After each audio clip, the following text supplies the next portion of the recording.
श्री स्वामी समर्थ. सर्व आत्म्यांना माझा नमस्कार.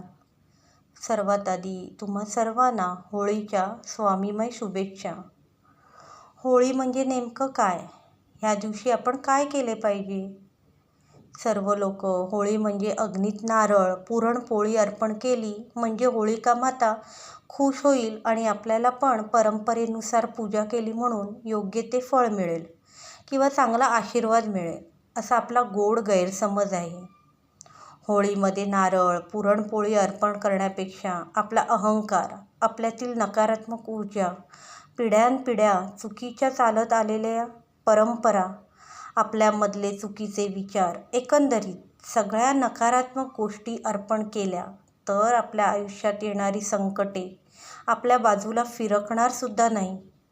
हां, काही वेळा आपले भोग असतात की आपल्यावर वाईट वेळ येते, संकटे येतात, पण आपली होलिका माता त्या संकटांना आपल्या अग्नीत अर्पण करून, चांगले तापवून, भाजवून, त्यांना चांगल्या गोष्टींमध्ये रूपांतर करून आपल्यापर्यंत पोचवते.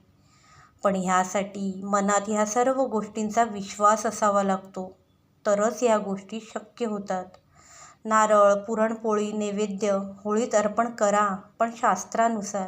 एखादा घास, पण बाकी सर्व खरंच ज्यांना गरज आहे, भुकेले आहेत, ज्यांना अन्नाची जाणीव आहे, त्यांना खायला द्यावे.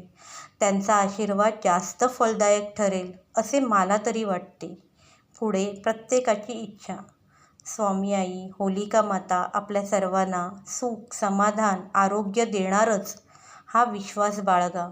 श्री स्वामी समर्थ.